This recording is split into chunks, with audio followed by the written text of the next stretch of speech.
Good evening once again, and welcome everyone to our first Joy Master satsang of the new year. Really glad that you could all make it. These have been so much fun and so uplifting thus far, and I'm sure tonight will be as well. So how the evening will go, we'll hear from 5 speakers this evening, and I'd also like to welcome our guest minister, Parvati, who will give us some feedback at the end of the evening, just general feedback on kind of the flow of speaking and of the evening. I wanted to just offer you all a little inspiration I received thinking about this satsang and thinking about just Master this week, it being his birthday week and all the blessings of the holidays and the special season.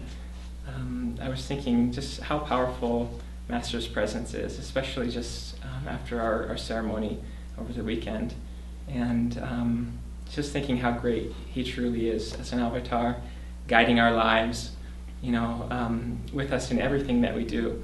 I was listening to a talk by Swami recently when he was reflecting how Master was not just great in one single way, as some saints may be truly great in their compassion or their divine love, but Master exhibited greatness in every faculty. So we know that we have a true Guru who is always with us. He knows everything we think. He's with us in everything we do, be it good or bad, even by our own standards. Swami was talking about how he remarked as a young man to another someone around Mount Washington who said kind of in a flattering way, "Oh, be sure to come to this talk of yours." And Swami said, "Well, why don't you stand by the door and check people's pockets for rotten eggs?" And Master said to him later, "That wasn't dignified, Walter." But as I said, be it good or bad, in the Guru's eyes, he's always gentle, but his power is with us, his blessings and his grace are with us. And the other thing I just wanted to touch on is the aspect of creativity, that we have the opportunity to serve in so many ways in our lives as disciples. And Swamiji talked about creativity really just simply as being heart-centered, especially because we tend to be so intellectual in the West, but just being intuitive and residing more in the heart. It's good to prepare for something like a talk, and any other endeavor, certainly intellectually, but also just to come back to the heart and just to let it go mentally and reside in the heart and feel Master there. He said of creativity something that really struck me, and that was that it's a simple statement, of course, but so profound that we should take every single aspect of the teachings of truth and apply it to reality on all levels. He said we should take every aspect of the teachings and apply it to reality on all levels. And when you think about it, again, so simple but profound, there's so much depth there, and you can really look at life with wonder and with joy. And he said there's so many amazing conversations we have at Ananda all the time, because we're looking at, this is like our default way of looking at the world, and how we should look like with childlike wonder upon everything, with that lens of the teachings of the Guru's presence and grace there. So as we speak this evening, just wanted to encourage us all to reside in the heart, to be intuitive, and to draw on Master's presence, his guiding love and his joy, which is always with us, and just let that flow through us. So I'll introduce, without further ado, our first speaker this evening. He weighs in at about, let's say, 112 pounds, dripping wet, about 6'1". He has a neck like a brontosaurus. But truly, one of the deepest meditators I know, and more importantly than that, perhaps, certainly, is his tremendous devotion and his divine friendship, which I appreciate so much. So, Mr. Kalidas Hansen. That went well.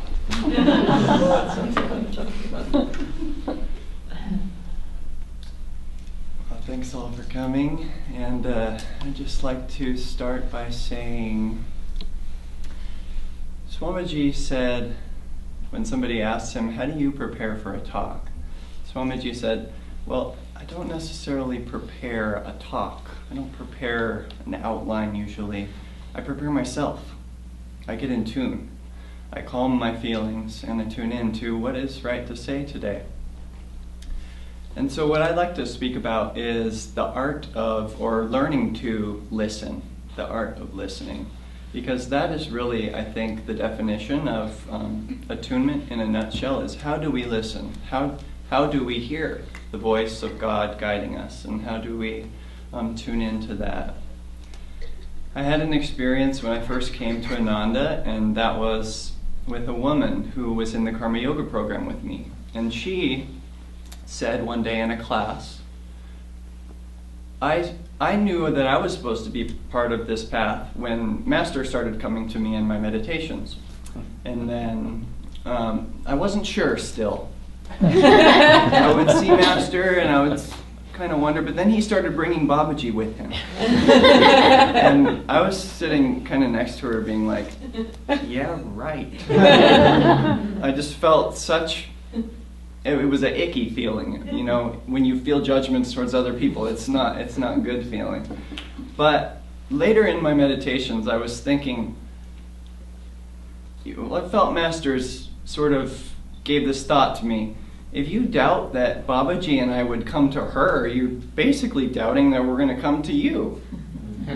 And so that was a great lesson for me, and I thought, I should really relate to my experiences that happen in a non-judgmental way so I can actually benefit from them. Because if we listen, if we treat reality that happens around us as this is God, God is manifesting. Everything that happens we can learn from God. He is always talking to us, as Master says. Then we'll be a lot better off. And later on, this woman, I got into a scuffle, as I tend to do in my, I still tend to do, I suppose, but I got into a scuffle. I saw someone being treated unfairly from my point of view, and I thought, that's not right. He shouldn't be treating that person like that. And so in front of a group of people, I confronted this person about their wrong treatment of this other person. And it felt really icky, and later on I was thinking, but I was being like what do they call it when you defend the law but without the police's, a vigilante. I was being sort of like a spiritual vigilante, like no permission from Master. I'm like trying to like make things right. So I asked this woman who had seen Babaji and Master, I asked her, what did you think about that? I felt mixed feelings, like was I supposed to defend this person, or was I supposed to be more just not cause a commotion. Like I caused a commotion and I feel bad about it. And she said, it doesn't matter what you did. It doesn't matter what he did. It doesn't matter what you guys are going to do from now on. All that matters is what is Master trying to tell you through this circumstance. And she just basically floored me. I just thought, that was not her saying that. That was God saying that. And God can speak through anyone. And this woman, when she left Ananda about a year later, I sent her a note that just said, thank you so much. Divine Mother has taught me so much through you. And really, if we could remember that all the time, I even had an experience today where I had brought up a kind of a crazy creative idea, and somebody immediately criticized it. And I thought, they have a problem with criticizing my creative ideas. Immediately, that was my thought. And there it is again. I'm looking at someone else as if they have the problem. But really, that could be God telling me, you have the ability right now, you have the opportunity to calm your feelings and to learn to be even-minded and cheerful under all circumstances. If nothing else, that's what that circumstances was teaching me. It was a crazy idea in the first place. Maybe it was teaching me that I need to think through my ideas more before I express them. So, Swamiji said, if you want to know me, listen to my music. Now, what does that mean? I see a lot of people press play on the CD player, and they don't know Swamiji. My mom listens to Swami's music. She never met Swamiji. She's not a disciple. what does that mean? What is Swamiji telling us when he says, if you want to know me, listen to my music? Well, I think that Swamiji means open your heart to my music, meditate on my music, allow my music to speak to you in the language that words can never do. Swamiji's music can teach us how to know God. It can teach us to grow closer to God. Swamiji's music saved me on the day after Thanksgiving, which a lot of Americans call Black Friday. And Melody and I were driving, and we were driving to go see some family, and we drove by one of our favorite clothing stores. And this was Black Friday. And we thought, we've never stopped there. You know, that maybe that's a cool one. Let's stop. I enjoy clothing stores personally. I don't ever buy clothes. I'm used to my mom sending them to me. But I enjoy just walking around, and I think Socrates said it, just seeing all the things that he could do without. So I said, okay, you can go in the clothing store, Melody. I'm going to actually walk through the mall, and I'm going to put on Swami's music. So I put Swami's music, Secrets of Love, in my earphones, and I just started walking through the mall on Black Friday, just mobs rushing in and out of stores, and I felt like I was in the astral world. I felt like felt like actual intense joy and gratitude on Black Friday in a mall because of Swami's music. Swami's music can speak to us and surround us in a divine vibration, but we have to listen to it again, and that's what I'm focusing on this evening, is the art and learning to listen. It can help us so much. What else did Swamiji say about listening? Well, Swamiji, I think, actually Melody and I saw him speak to a group here one time a few years ago, and it was a Spanish group. Sebastian and Ignacio, those two boys, and their parents had come to visit the village, and they didn't know English very well. So Swami sat with them over on the lawn out here, and Melody and I sat there, and Swami's here, let's stay as long as he stays. And he started speaking in Spanish. So we couldn't understand what Swami was saying, of course. I mean, he was saying El Mundo, El Dio, those kind of things we understand, the world and God, and you get the basic idea of what's going on. But the vibration that was coming from Swami, we were listening to. We couldn't understand what he was saying. He was speaking in Spanish. And a lot of times, Swami will tell the same stories. He tells the one about taking the bus, 4 days, 4 nights. He tells a story about in North Carolina or South Carolina, Charleston, realizing God is consciousness, and therefore I'm conscious, I must have to get in tune with him. We hear these stories again and again, and one day I was like, whenever Swami starts one of these stories and I know he's going to tell the same one, sometimes I kind of just tune out, and I really shouldn't be doing that, and I need some guidance in that. So I asked Davy one day in the market, lots of beautiful satsang happens at the register at Master's Market, and I asked Davy, you've heard his stories 500 times more than I have. How do you listen to them? And Davy said something that was really just helpful and profound. She said, I listen for the Om when I listen to Swamiji. And so next time I heard Swami, I said, okay, here he goes with this story I already know. I'm going to listen to the Om. I'm going to listen for the Om. And I couldn't hear the Om. I could hear Swami's voice.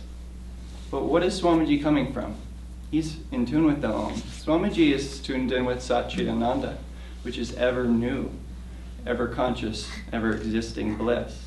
So when I hear Swami tell a story that he's already told many times, it's ever new. It's coming from the Om. It's coming from Ananda. And so there's something new there. There's something that we can learn there. And that changed my whole experience. Now when I hear Swami talk, he might tell the same story or not. What he's doing is sending us Ananda. Tune in with it. It's just priceless what's happening there. He could talk about what kind of toys we should buy for our kid. And that would just be a divine vibration coming into us. It would be a blessing. So when anyone talks, and this is really what I'd like to emphasize, when anyone talks, when we go to Chandi class and hear Sudarshan give the Samadhi class, or when we hear Anandi talk about Patanjali, we are always sitting at the Guru's feet. And we should treat it that way. When we go to these classes, when we go to Sunday service, We're sitting at the Guru's feet. This is a divine opportunity. And so in 1976, there was a fire at Ananda, and a lot of people left when it burned down the place that they knew as their home. To them, Ananda was a place, the people who left. And the people who stayed recognized that Ananda is a place of listening, a place of inner listening and attunement with your spiritual family, with your spiritual guide and your teacher, and with God. And the more we learn to listen, and trials will come. The lawsuit came, many more people left, and guaranteed more things are going to come and test us. But if we recognize that Ananda is an inner place of listening and calmness and friendship and divine joy, everything can burn around us and it won't matter. So I'd just like to close with these words from the Rubaiyat that are just so beautiful, poetic, that Master wrote. And it has to do with listening and what the possibilities are when we truly listen. And so, commune inwardly with your divine beloved, and in stillness listen. For the singing blessedness will satisfy your every heart's desire, and entertain you forever with melodies of perfect wisdom. The singing blessedness will satisfy our every heart's desire if we learn to in stillness listen, and entertain us forever with melodies of perfect wisdom. What a promise. Thank you.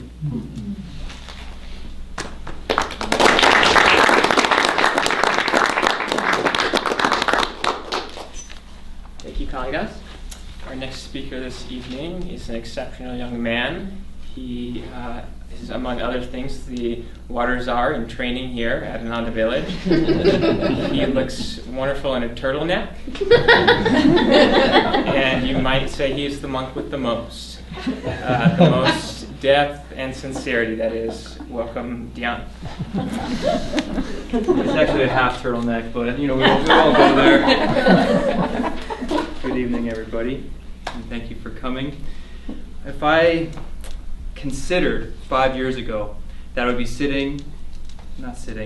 I would be drawn to a path that eventually would lead me to self-realization, realizing that within myself I contain the universe, I contain all the bliss, Satchidanandam, I would have laughed. I would have thought it would be impractical, impossible. What is this person talking about?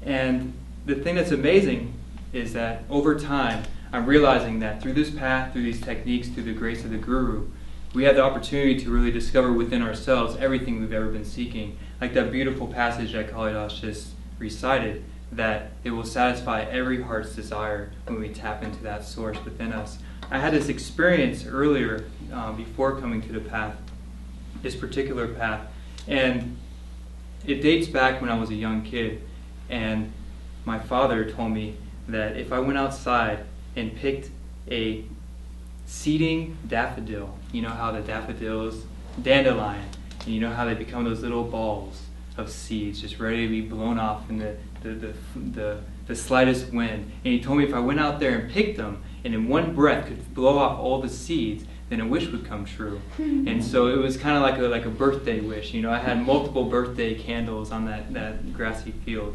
And so at first I approached that with childlike wonder and said, I would like a transformer for birthday or something like that. And it was strictly material. And so I would be blowing off all these seeds, but as I grew, the interesting thing is that it was so embedded in my consciousness that something was going to shift my reality by putting energy out, wishing something, like in a way praying, but I use those words because I wasn't raised in a religious family. And so as I went through adolescence and went through my early 20s, it went from transformers to I want happiness, I want confidence, I want security, I want to know myself, I want to have some sense of fulfillment. And so whenever I felt lonely or just filled with despair, I would go out there and blow these seeds in the air. I would just blow them all over the place, and probably my neighbors, with their weeds sprouting up, I'm just sitting here wishing for a better life.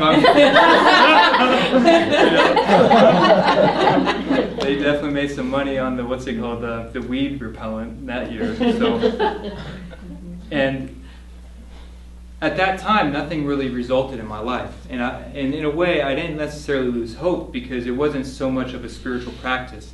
At least I didn't think it was.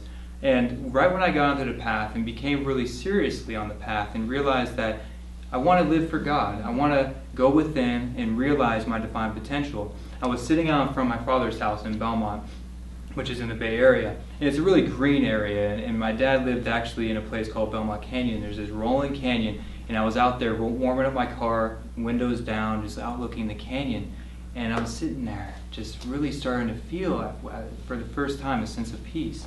And a gust of wind came. And all of a sudden, my car was just filled with a bunch of these seeds. And they're just flying all around. And intuitively, because I was able to listen for the first time, I heard, "You will find all you are seeking in me. Just come within."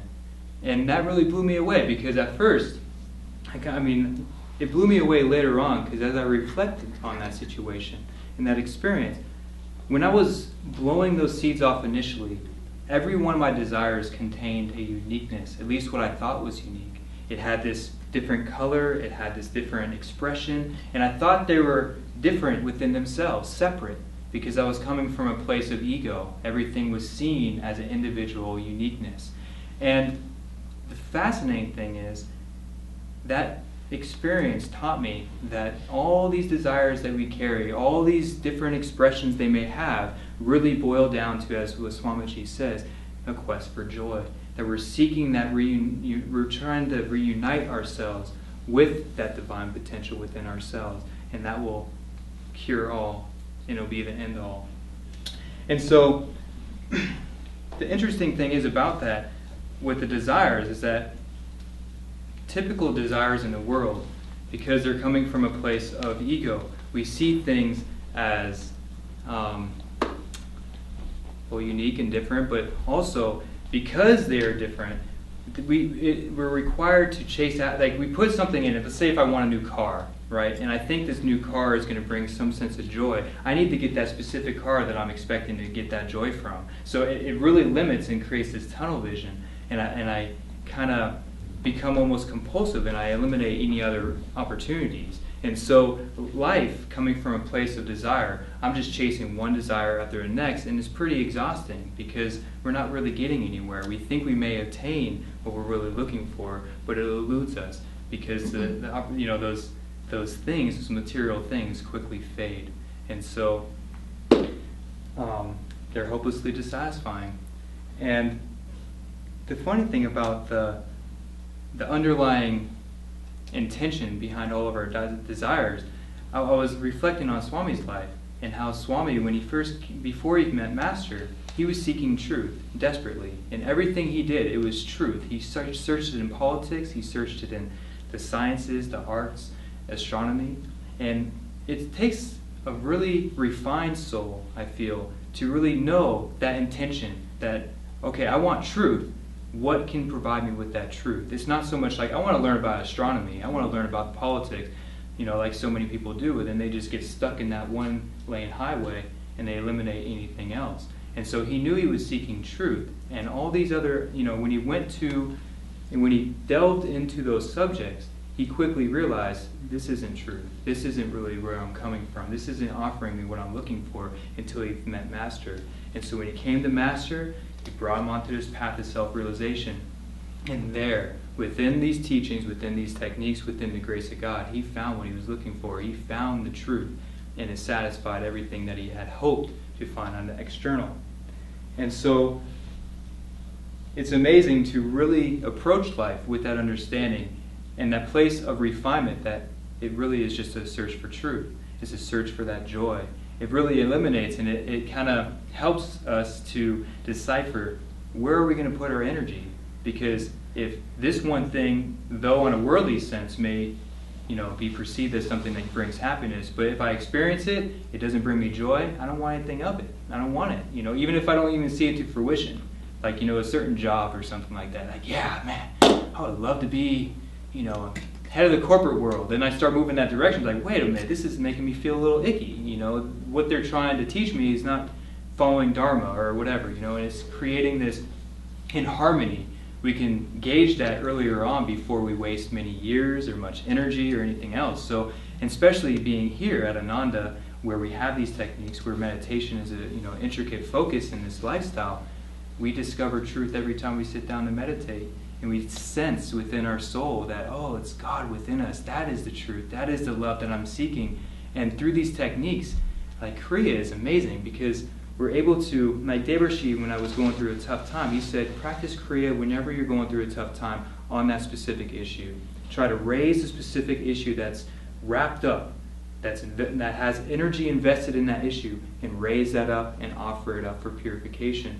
And I was in seclusion one time, and I read Swamiji and his notes of discipleship, and he said, direct all your desires towards God. And that was a little different twist, because I usually hear it as,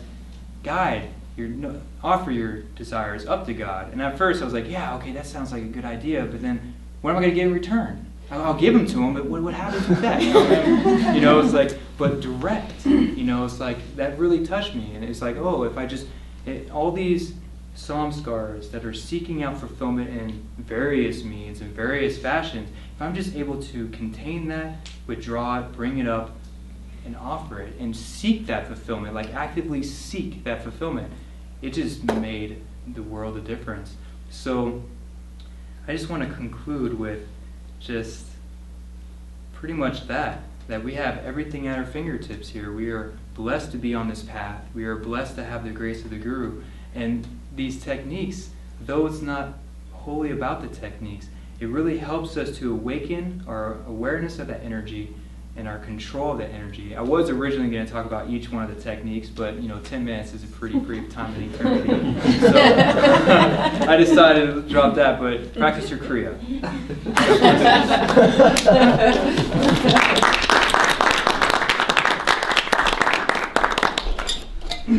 Thank you, Dhyan. That's beautiful. So I'd like to welcome our next speaker. What can I say about her? She is very swell. She's really, though, just a well-rounded individual. Very well-rounded.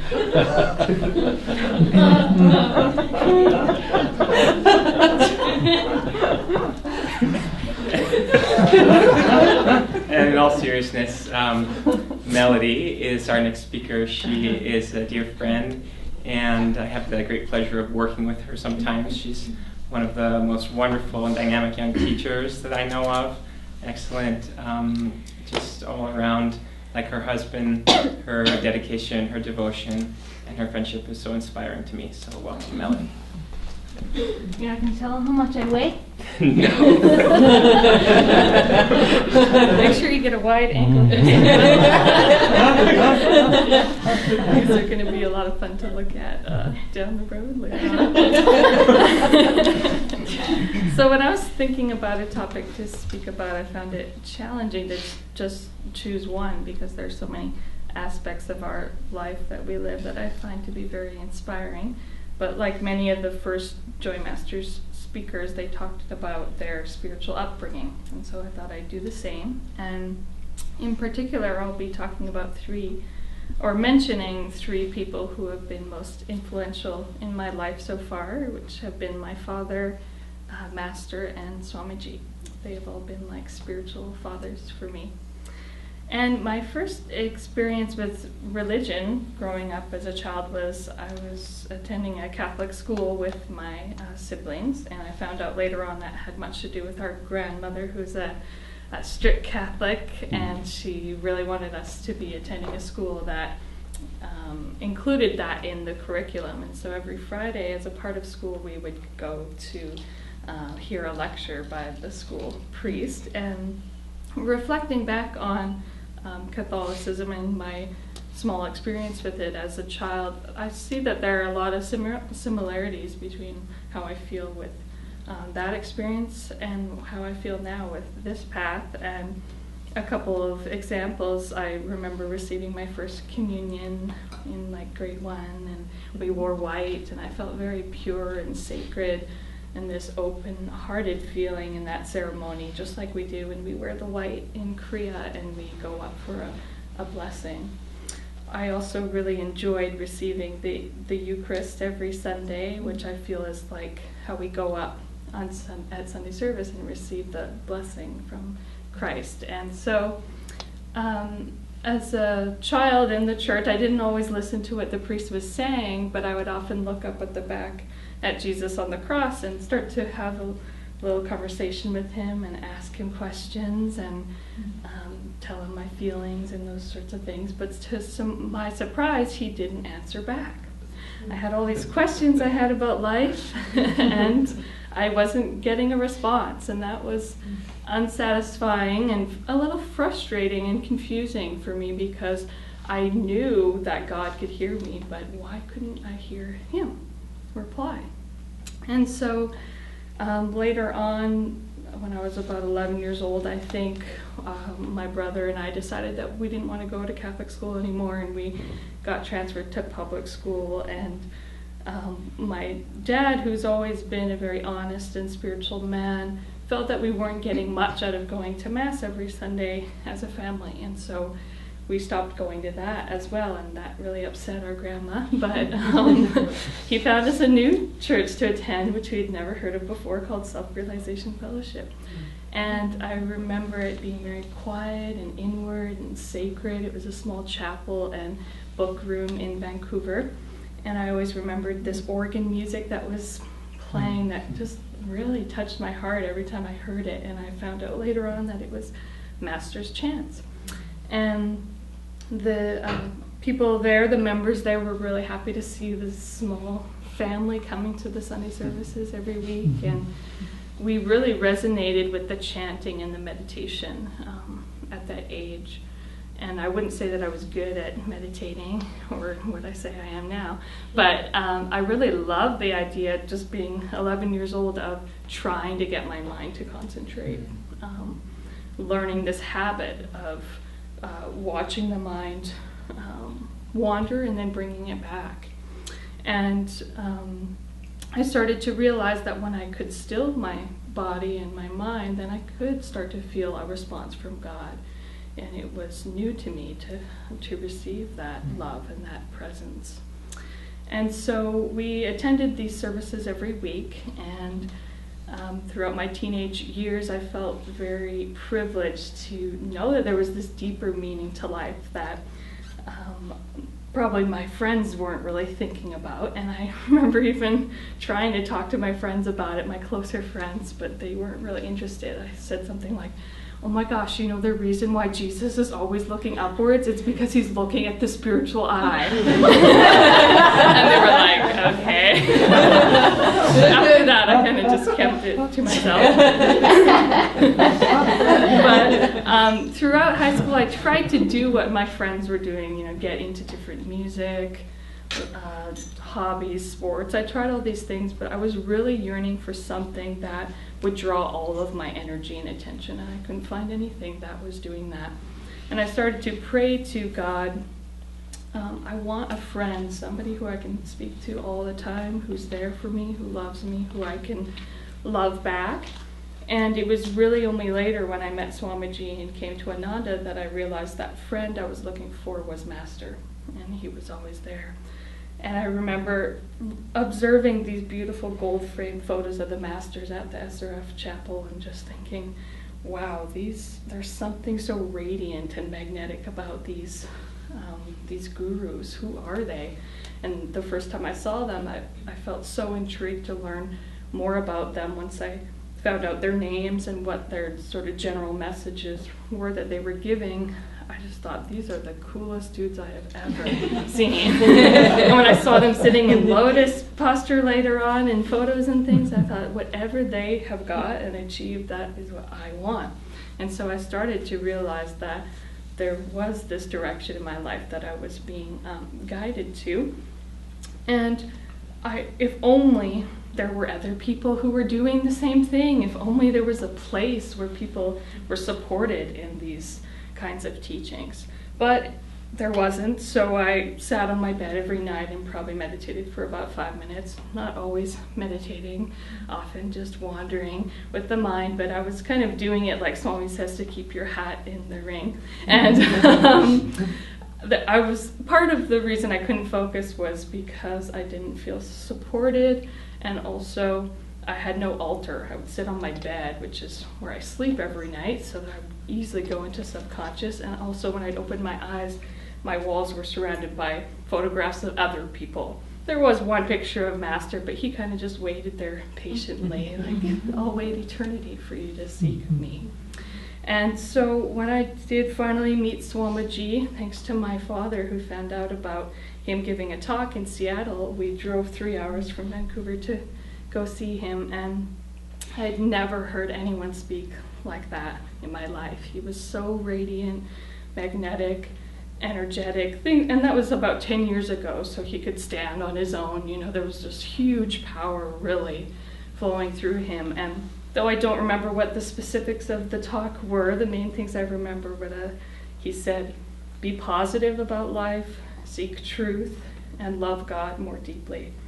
And everything that I was looking for as a teenager at that time, he knew the answer to, and I thought, I really want to follow this soul. And so when I finally did get to come to Ananda village, there were many aspects that touched my heart in that first summer I was here, and one of them was Swamiji's music. There was nothing like that I'd ever heard before, and at first I have to admit I was a little skeptical. I thought, this music's too joyful. It's about like rainbows and butterflies. Where's like the real stuff? How could this have depth to it? It's too positive. And why are all those singers smiling so much? It's like, is that for real? And I remember it was when I finally heard a specific song called Keep Calling Him that I just wept with tears. It was just so beautiful, and it made me realize that a lot of Swamiji's music has this yearning behind it for God's love, which is exactly what I was looking for. Since I only have a couple more minutes, I'll just end with a few more aspects that were touching for me that summer. The other is that the vibration of the land really affected our family. When we drove up and drove out, we could feel this difference, and many people talk about it. And I thought, how could a place hold a certain energy? And I heard this talk about a month ago from Swamiji that it really illustrated this aspect of vibration. He was talking about Dr. Lewis and how when he was a young man at home, he heard this voice say to him, listen to your mother. And his mother actually heard the voice too. So he started to listen to his mother's guidance more. And later on, when Dr. Lewis was bringing Master over to his home, Master stopped on the staircase in their house and said, you had a divine experience here, didn't you? And I just thought, oh my God, that's exactly what's going on here at Ananda. Is every single day these beautiful meditators are opening their hearts to God, and that's the reason this place has such power. And of course it's because Swamiji has been here and has walked these grounds, and he's always been such an incredible channel for Master's love and light. And I never even thought of Master as a real person until I had met Swamiji. I kind of just saw him as Divine Mother, and I still go back and forth with relating these two aspects, but I really feel that ever since my meeting with Swamiji, I've gained such a deeper relationship with Master and realized how much he has been guiding grace in my life. And I hope that I can continue to use Swamiji as an instrument, even though he's not in the physical body anymore, to tune more into God and Guru.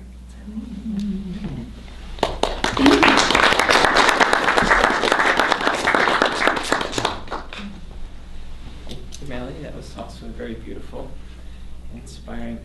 Our next speaker this evening, you might say, is like a brother to me.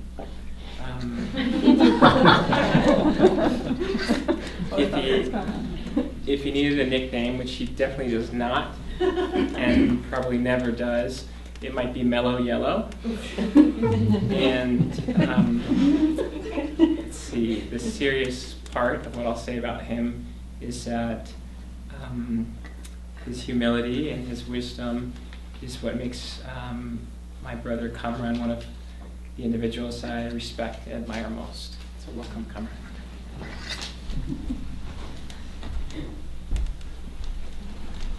Hey guys. Thanks for those wonderful introductions, Badri. They really touched the heart.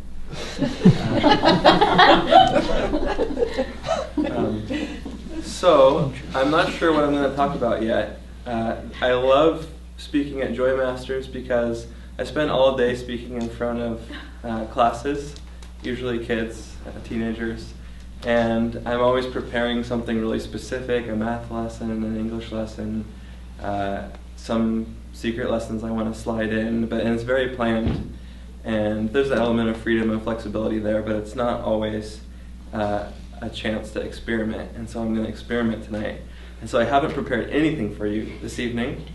I did a little meditation beforehand, and I asked God to speak through me, but really, one thing that I'm practicing when I speak in front of an audience, and for me it's the hardest thing, and it's really one of the healing elements of public speaking, is to practice opening the heart and expressing in a very raw and sincere way what you really believe, what you've really experienced in life, and what you care about the most. And I think that's what comes out when you let down your defenses. And as Swami said, you realize if you're a fool, people are going to realize you're a fool very quickly, whether you want them to or not. And you just have to let God worry about judging you and figuring you out, and everyone else, they're not going to get it. And so I'm not going to try to make you guys get me, and I'm just going to speak. So one thing that's been on my mind recently and throughout this very spiritual and still and inward season has kind of been this idea that we're all learning the same spiritual lesson. We're all incarnating on earth to learn the same thing. A lot of times we think, again, we have little lessons, we have math lessons, we have English lessons, we're conquering our lower natures, we're learning how to communicate, we're learning to balance intellect and intuition, but we really only come here for one reason, and that's to that's to learn that we're one with everything, that we're one with God. Really, the only thing that's happened since the universe began and since we began is we were one with God, and then we thought it would be fun to experiment with being separate from God. And we volunteered very joyfully for this project to incarnate in the third dimension in a very physical way and to be separate from God. And we said, okay, sign me up. And then we incarnated and went down. And then we came down to earth, and we were just like, ow, that really hurt. That separation. And then as you incarnate again and again and again, we just really get good at making that hurt diversify and sink into all our nooks and crannies, and we get complicated and we develop all this baggage, and this pain of being separate from God just permeates our being. And so that's why we've come here. As we've come here to heal that pain and to heal that we've come here to heal our hearts and to realize that we don't have to be separate anymore if we don't want to be. And Master said for most of us who want God and most of us who are on a spiritual path and feel sincere about dedicating ourselves to finding God, we're on this journey from New York to Los Angeles, and we're just outside of Los Angeles, ready to pull in, and the journey's it's almost over. And that for me, the thing that makes meditation work for me, the thing that makes this path work for me, when I feel like I'm being a responsible devotee and I can look Master in the eyes and there's just love there, the thing that does it for me is to constantly make God as real as possible. If for a second I think that Master isn't real and that God isn't real, and that it's just this make-believe kind of voodoo that I'm getting brainwashed from, I've just lost it. Even the smallest little dose of that will just really spoil my day. And so I'm just constantly, dynamically, really putting energy into making God as real as possible. And I remember Ananda told me a story one time about Master and ping pong. And only Ananda could tell this story. But he said that brothers at Mount Washington were playing ping pong back and forth, and Master just came out of nowhere, and he came like a force. And he kind of pushed one of the monks aside with his force, and he grabbed the paddle out of his hand, and he said, "Serve!" And the monks served the ping pong ball, and Master slammed it back at him, and he said, again! And he served the ping pong ball, and he slammed it back at him again. And then he slammed his ping pong table on the table, and he said, and don't you ever forget who the best ping pong player in this ashram is. And then he stormed up the steps. That just feels so good to know that an avatar who's one with everything can act like that on Earth. And that just gives me trust. And it warms my heart. And really, that's our job on Earth, is to heal this illusion of separation. That's really all we have to do. Everything else is kind of aftermath. And if we can just make God so real that every sound we hear and every sight we see, and through all our senses, through all our thoughts, through all our feelings, we just feel a pressure. We feel God's presence weighing on us and just trying to get in. And God wants to get in. And we practice Kriya Yoga, and we meditate, and we pray. And we know the grace of the Masters and the grace of God is there. And we surround ourselves in a community with loving, supportive brothers and sisters. But unless we do the diligent work and clear out our business, clear out our pain, clear out our doubt and mistrust, and clear out our hesitation, it's just not going to come in.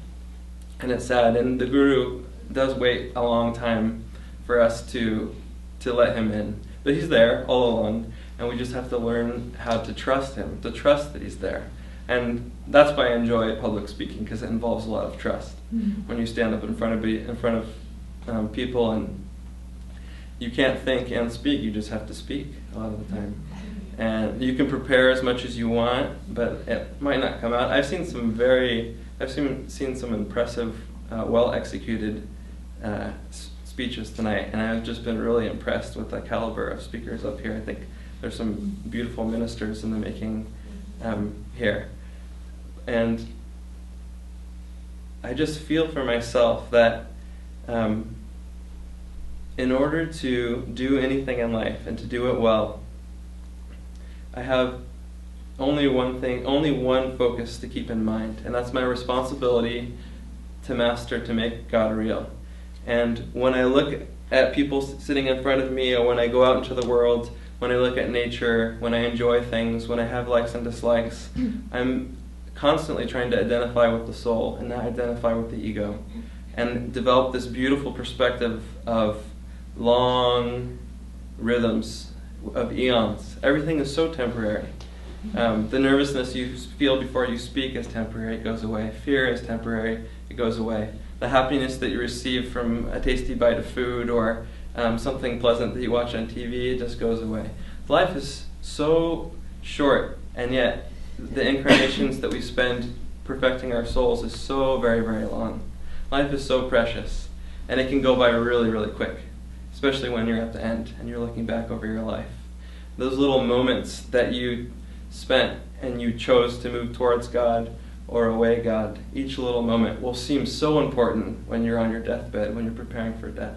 It will seem like everything. And yet, how often do each one of those little moments where we're choosing to move towards God or away God, they can slip by us.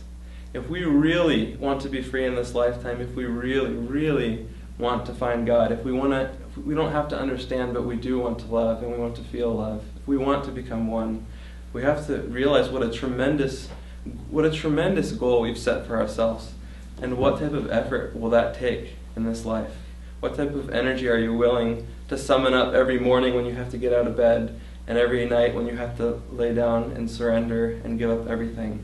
What tremendous energy and what awareness, what vigilance you have to keep in order to do that. It's no small task, and we're all heroes sitting in this room, and all heroes who choose God, but it's something we have to take very seriously.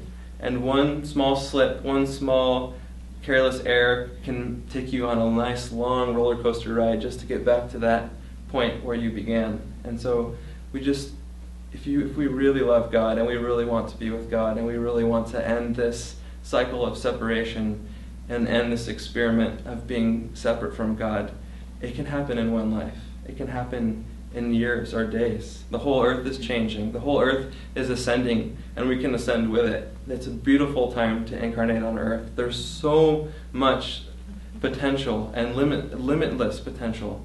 And if we just tune into that, we've incarnated in a very special time on earth. The time for knowing God is now. And I feel such joy and love to be with all of you, because I know that you have all chosen to make the time for knowing God now. And so I hope that you join me in helping to heal the pain and mistrust that was born of our separation. And I hope you join me in doing whatever it takes to become one with God and to merge back with His love and His infinite eternal consciousness. Thank you.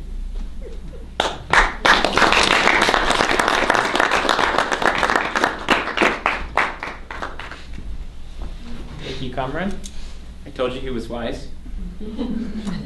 Our next and final speaker this evening, I'd like to welcome, is a wonderful, beautiful young individual, soul here at Guru Bai. She serves in capacity as the she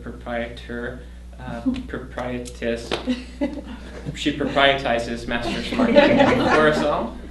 And what else can I say about Kate? Her wonderful energy and enthusiasm is an inspiration, and she needs no introduction.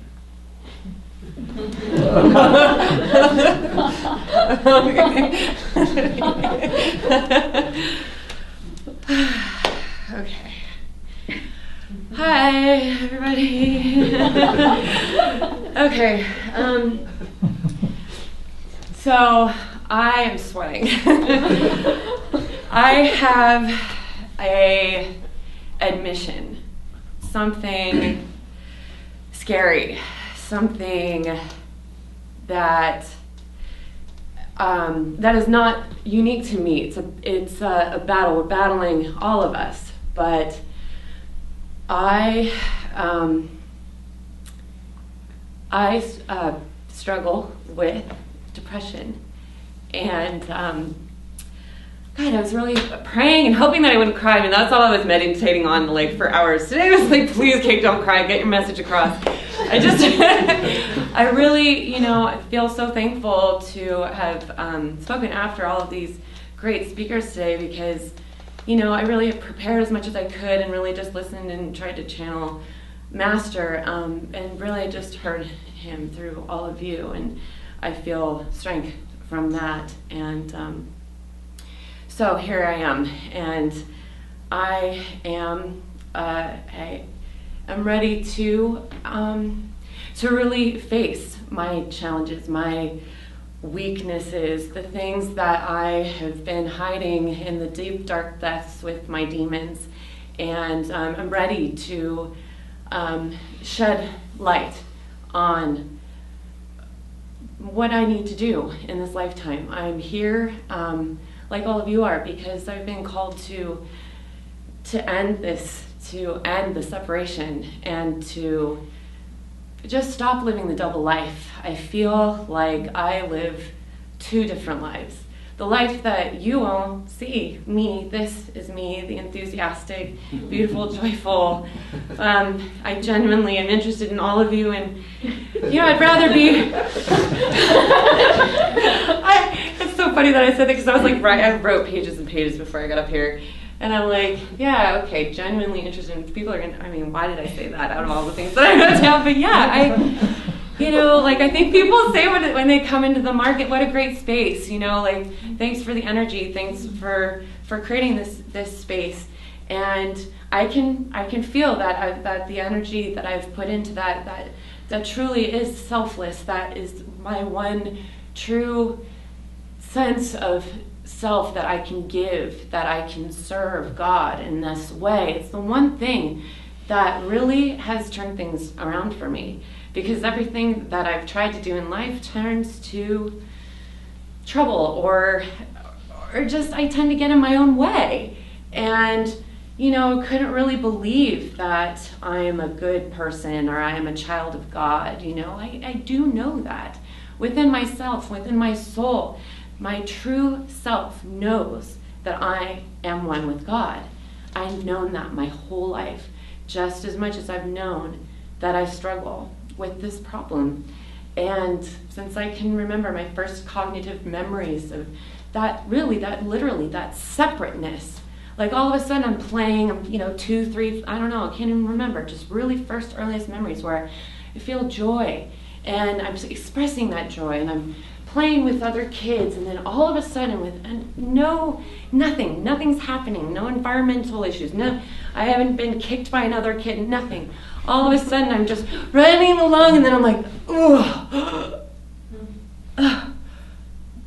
my God. Oh, what is that? And it's that sense of separateness, and it was like a tangible feeling. And I had no idea what was going on, no idea what it meant. All I knew was that it hurt. Oh my God, it hurt. And people would continue playing. Nobody knew what was going on, and that's how it stayed forever. Nobody knew, nobody. And I wasn't willing to share that with anyone. And this is a part of, when Kalidas asked me to speak at Toastmasters, and I'm like, okay.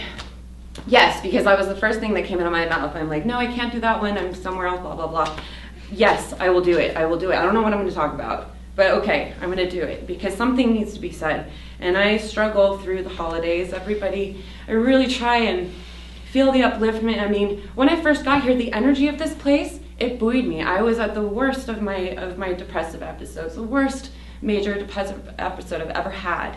And it drew me, I came here. And that energy buoyed me. And so I thought, oh, wow, this is great. Yeah, I don't have a problem anymore.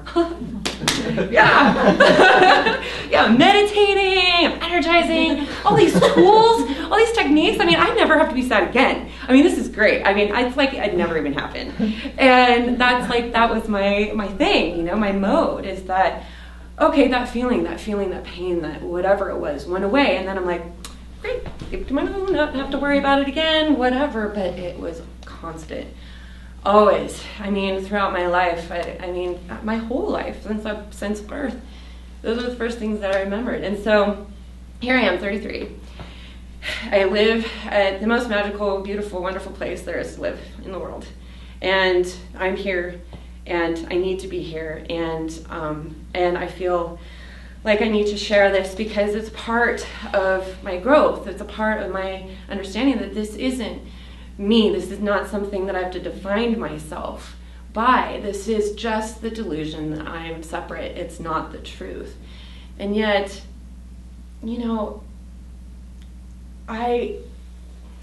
there's so many blocks, after these tools and the energy and all of this, once the avoidance, the ability to avoid it goes away, which is now. This is me now, dropping off the high, the high of just experiencing the blessings just of being here and just going about doing the best that I can. And now it's like, okay, Kate, you're doing fine, but really still hiding, not really confronting the truth. And, and feeling guilty and shameful about that because in a sense it feels like I'm lying to you, the people that are helping me, the people that are buoying this whole place with your energy, with all of our energies. And I don't feel separate from that. I feel like I contribute to that. But at the same time, that's the problem, is that, I had my membership, meeting, is Kate gonna take her Saviga vow? Is she ready yet? And I was scared. I was so scared because here I am still living this double life, and feeling like, oh, I need to go to Hansa because I need to show people that I really am truthful. I'm here. I'm doing this, and it's like, Kate, what the heck are you talking about? All of us know. All of us know. That's not what it's about. I mean, come on. But at the same time, a little ego, that little thing, that side of me that I've been hiding, in the basement, the thing that escapes in the middle of the night. You're like, who ate the sheep? Not that I want you guys to know who that is, but at the same time, I need to work on that, shedding that, drawing that thing out of the light. owning up to it and knowing that I don't need to be shameful. I don't need to feel shame.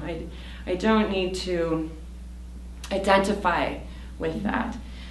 And so this was a big step for me, because I have experienced depression my whole life, but it wasn't until this year, this New Year's resolution, what am I going to work on? Because last year I worked on accepting me and loving me, and now I'm going to treat my depression. I realize now that it is really and truly something that exists. It's something that I can treat. It's something that it doesn't make me separate and evil or wrong, or, that person doesn't need to be separate. All of it is light.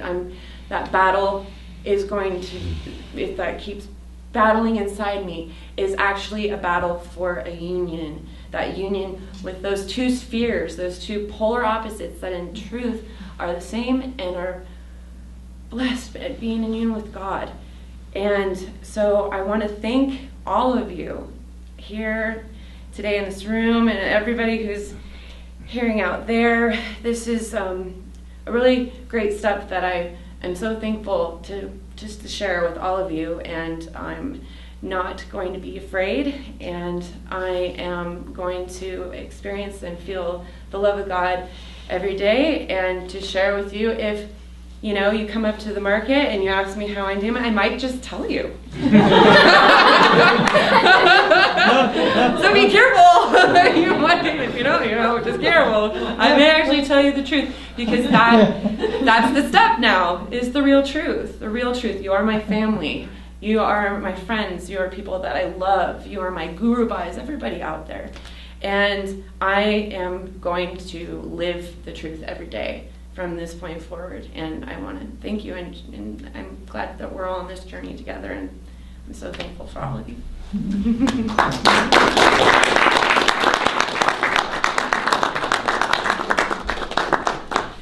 Thank you, Kate. That was beautiful and took a lot of courage. So I'd like to thank each of our speakers once more, and thank everyone for all eternity for putting up with my wisecracks. Not that you had a choice. And in closing, before we invite Parvati up, I'd like to invite each of the speakers up, and we'll just bless them and their service and their beautiful talks they shared with us. So please come on up.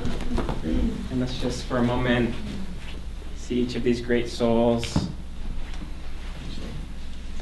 their inspiration, their dedication, their beauty, like shining lights, offering our love and our blessings, channeling the blessings of the great ones to them in their personal, their spiritual life, and their service to God and Guru, and all that they do as beacons of divine light. Let's rub the hands, chanting Om, and bless each of these great souls.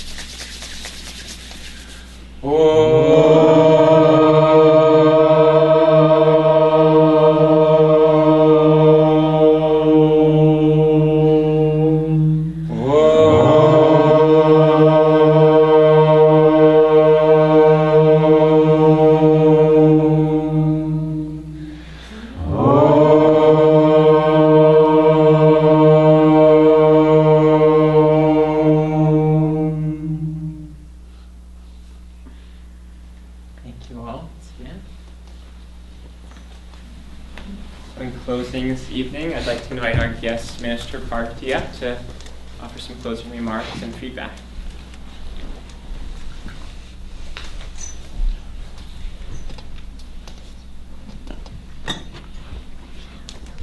Wow, I'm amazed. Those were very, very good talks. I think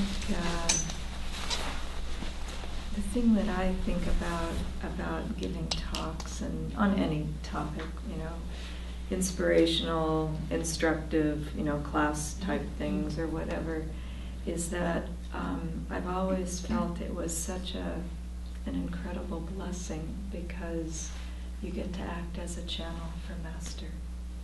And Swami always would emphasize that so much that it just, preparing for Sunday services, for classes, whatever, just became a very holy and special time.